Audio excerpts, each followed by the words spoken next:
saudara, selamat bertemu lagi dalam persekutuan doa hari Rabu ini. Tema kita malam hari ini adalah melayani anak, melayani Tuhan. Sedangkan teks Alkitab yang mendasarinya adalah dari surat 1 Korintus 15 ayat 58. Bunyinya begini: karena itu saudara-saudaraku yang kekasih, berdirilah teguh, jangan goyah dan giatlah selalu dalam pekerjaan Tuhan. Sebab kamu tahu bahwa dalam persekutuan dengan Tuhan, jerih payahmu tidak sia-sia. Saudara, pernahkah kita pikirkan kalau Simon Petrus dan Andreas tidak ketemu Tuhan Yesus, akan jadi apa hidup mereka? Kemungkinan besar mereka akan tetap jadi penjala ikan. Karena kalau bukan Tuhan Yesus yang memperkenalkan ide jadi penjala manusia, Simon Petrus dan Andreas pasti tidak pernah terfikir soal penjala manusia dan tidak pernah ingin jadi penjala manusia karena mereka tidak punya bayangan.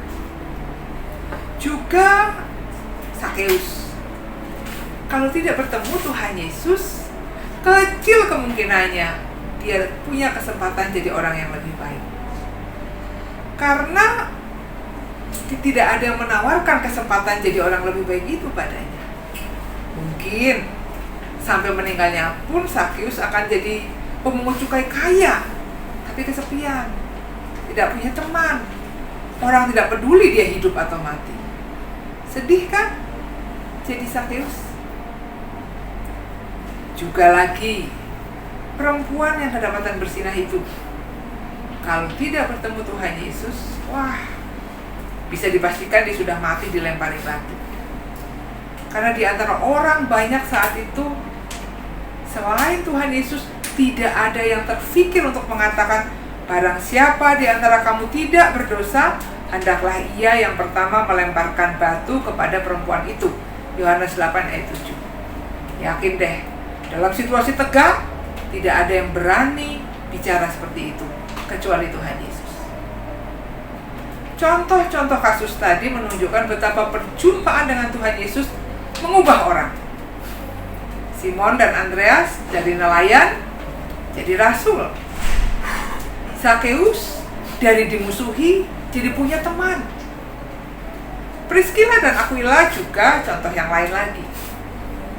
Dari pasangan suami istri, pebisnis, pedagang, mereka berkembang jadi pembina jemaat, mengajarkan tentang apa artinya jadi orang Kristen, cara hidup sebagai orang Kristen, bagaimana keluarga Kristen hidup. Timotius juga, dia adalah orang muda biasa-biasa saja, tapi perkenalannya dengan Tuhan Yesus membuatnya jadi orang muda yang hidupnya patut diteladani. Orang tuanya pasti bangga. Istimewa Timotius.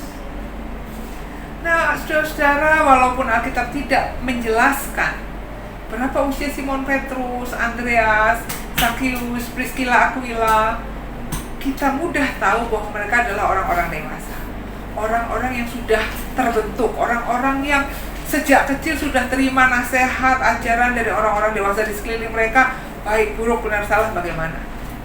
Kalau diumpamakan dengan tanah liat, mereka tuh sudah jadi bejana.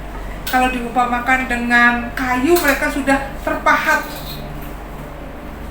Tapi orang-orang yang sudah jadi pun, ketika bertemu, berkenalan dengan Tuhan Yesus, hidup mereka bisa berubah. Nah, terbayangkankah oleh Bapak Ibu saudara sekalian, kalau yang bertemu dengan Tuhan Yesus adalah anak-anak, mereka yang bentukannya belum jadi benar, mereka yang masih hijau. Betapa banyak yang bisa dipelajari anak-anak ini dari Tuhan Yesus.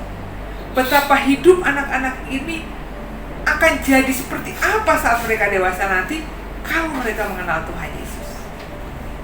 Nah, dalam rangka memperkenalkan Tuhan Yesus pada anak-anak, dalam rangka menolong anak-anak bersahabat dengan Tuhan Yesus, Bapak, Ibu, saudara diajak untuk terlibat, diajak untuk ikutan, jadi pelayan anak, jadi guru-guru sekolah minggu. Kalau mendengar ajakan ini, jangan dipikir, aduh kesibukan saya nambah lagi nih. Tapi pikirkan ke depan. Bukankah kita ingin anak-anak kita bersahabat dengan Tuhan Yesus? Bukankah kita berharap, berdoa agar Tuhan Yesus jadi bagian hidup anak-anak kita? Jadi, ya ayo terlibat. Kita sendiri ikut ambil bagian. Seperti kata Rasul Paulus, jerih payah Bapak Ibu, saudara-saudara, tidak akan sia-sia. Amin. Bapak Ibu, sekarang silahkan berdoa sesuai slide yang sudah dibagikan.